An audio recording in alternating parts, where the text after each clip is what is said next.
Okay, brilliant. So what we're going to do here is we're going to go through sort of the technical features of Teams Voice, and then going to do some demonstrations in the actual admin center of how to set certain parts of it up. Just to try and give you a good overview of the majority of the system, we will be moving through it at a decent speed, but please do ask a question and we will make sure we get back to you. So yeah, please feel free to put your questions in the chat, and we'll definitely get back to you as soon as we can. So first of all, I think it's just important just to cover off the some main architectural and sort of routing capabilities for Teams, and then just a few to touch on the actual PBX features that it offers. So the first point is that you can obviously provision geographical and non-geographical numbers, free numbers, chargeable numbers. You can provision all of those through the Microsoft Teams portal, and they're all available directly from Microsoft. And secondly, you can actually, if you don't want to use Microsoft for many reasons, which will come on later on, you can use an external SIP provider to provide direct routing, so your numbers can be hosted elsewhere. The call routing capabilities and the contact center capabilities, there is auto attendance in the system. They're there. We've got call queuing capabilities. Again, I'm not touching on these in too much detail now because we will come on to them more later. We've also got the ability to do presence-based call routing, so that we can actually allocate calls to people depending on what their current presence is within Microsoft Teams. And there is the capability to do sort of voice direct research, so people can actually ask for options as part of the auto attendant rather than necessarily having to press the relevant buttons.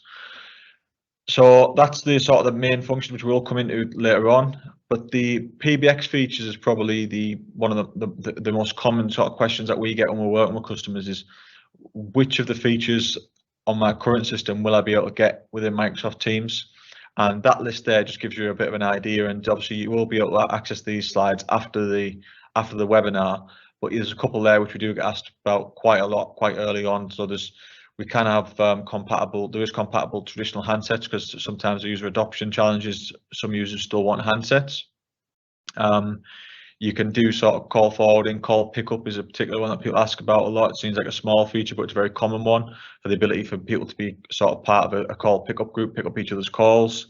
Consultative transfers, something that's available within Teams. The ability to sort of have group voicemails and voicemail to email as well. But yeah, those are all the sort of traditional PBX features that you can replicate within Microsoft Teams Voice out of the box.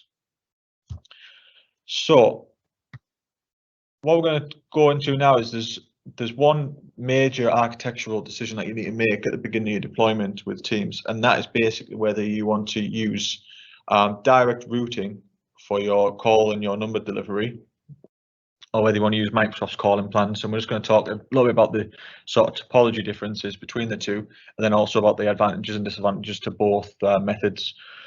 So we've got on the screen there just a diagram of the calling plans topology, and as you can see there, everything in the grey box and underneath the blue box is all in the Microsoft 365 environment.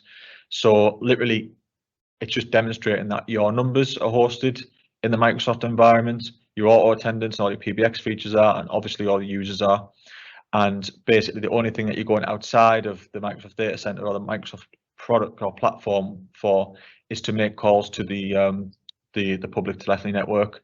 So all of your numbers are actually hosted in the Microsoft platform, but your calls obviously are leaving there and then going out to the relevant public telephone network.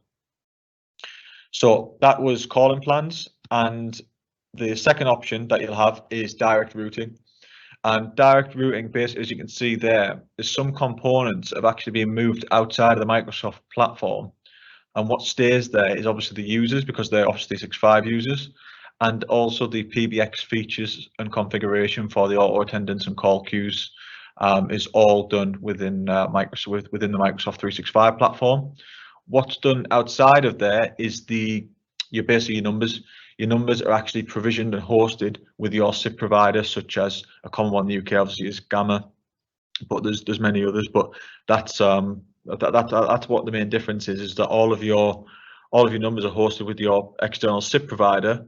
And from a technical topology perspective, there is a piece of equipment that needs to sit in between your tenant, your Office 365 tenant, and your SIP provider, called a session border controller.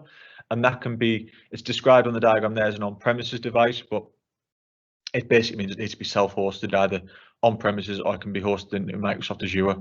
And we'll just have a quick look on the next slide around what are the key sort of factors when you're making that decision, and why would you go with one option and not the other. So starting with calling plans, the beauty of calling plans is everything's managed in one portal, all in the Microsoft 365 portal, and therefore the deployment in terms of the implementation is a lot quicker.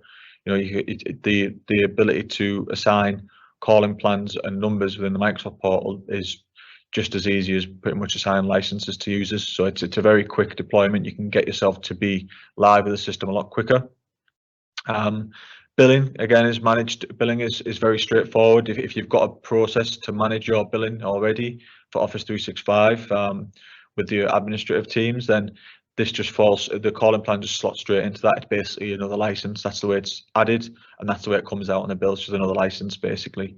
And the skill level that is required to complete sort of ongoing adds, moves and changes around numbering, calling plan, international calling, blocking people from making certain types of calls is much more straightforward. It's basically can be a first line task ultimately. But the disadvantages to using calling plans are I use the word very specifically.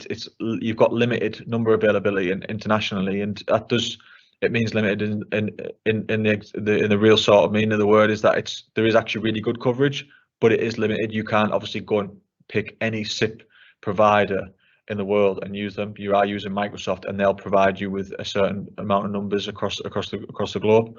And also the cost does become more expensive than typically what you can negotiate with a SIP provider.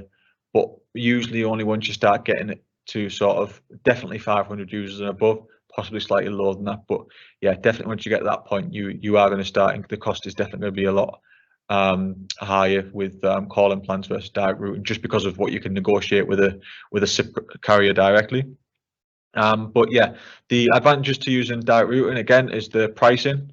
So just off the back of what we previously mentioned there, you can negotiate better deals and more customized deals that are right for your business.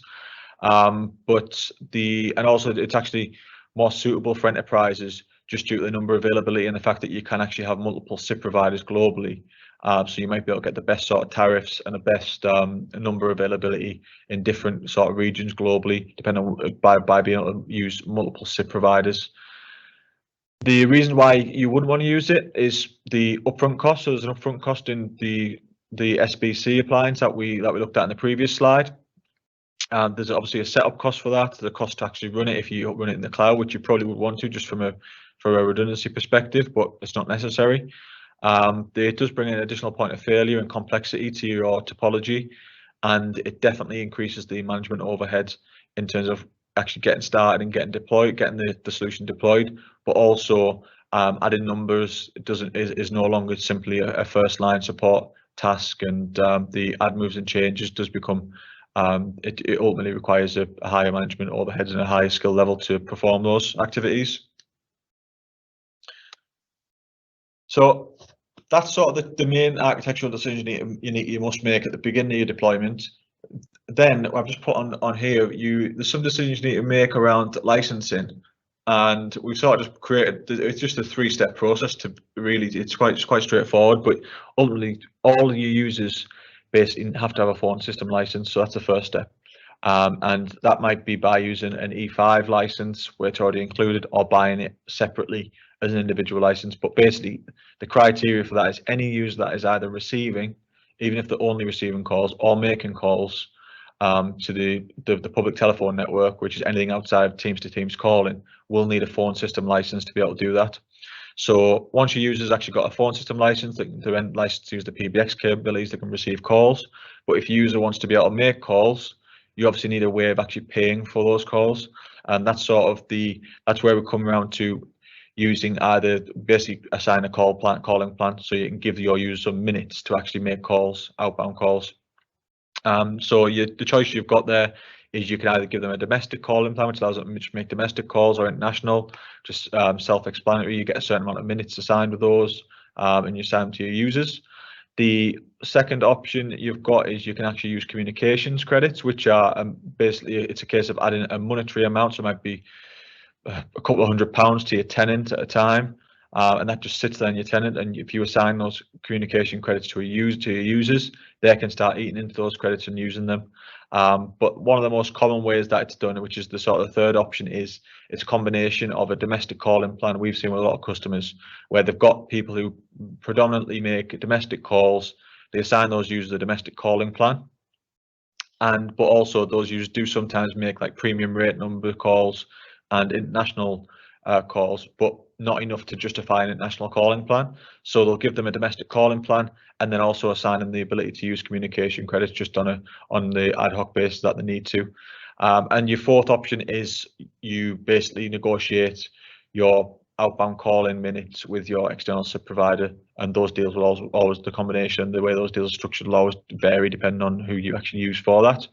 So at this stage, you've got your users have got a PBX license, they've got the ability to make outbound calls, and then you simply just need to make a decision as to whether you want which users need audio conferencing capabilities, and then assign those users that relevant license as well. So yeah, that's basically how you go about sort of they're the licensing choices you've pretty much got, and the process you need to go through to actually get to the point where you know what license you need to assign your users. And just to sort of try and make it a little bit clear around sort of the calling plans and the direct routing and which sort of where each of these particular sort of procurement activities happen, depending on which architectural decision you make at the beginning. It's fairly straightforward, but it's just quite useful to just know that. So if you've all your phone system license is always purchased through Microsoft, and then basically your outbound calling, if you're using calling plans, is all done through Microsoft and just buying it through the portal or through your CSP provider. So is your conferencing licenses. But with direct routed, both of you, basically anything that's going outside to the public telephony network is going to be done through your SIP carrier. So we'll get into the actual sort of building of the system and how that looks and what options you've got. But I just want to sort of introduce you to some terminology that's used within Teams and the way sort of calling and the calling capabilities are structured. So this is pretty much the most complicated version you can have within Microsoft Teams voice. Obviously, you can have users calling themselves, making calls out to people directly, and calls coming back into that user directly as well. But that's a much more straightforward setup. So we thought we'd show you the sort of the worst case and the more complicated scenario. So the first concept is a resource account that you need to be introduced to. So a resource account is basically it's an entity that you create within the Teams portal that you assign in an external number to. So once you've actually got your numbers, you've requested your numbers from Microsoft, you've got all of your numbers, you'll then need to basically assign that number to a resource account. And that resource account is then used to link to either a call queue or an auto attendant. So in this scenario on the screen there, we've actually linked it to an auto attendant. And once those two things are actually linked together, you've now got a number that you can call to actually get your auto attendance options and get through your auto attendant. So those two things are basically bound together. And then your auto attendant can basically send calls to individuals, but it can also send them to call queues, which is probably more typically the scenario. And we'll get into what call queues can do and how they can distribute calls shortly. But I just want to show you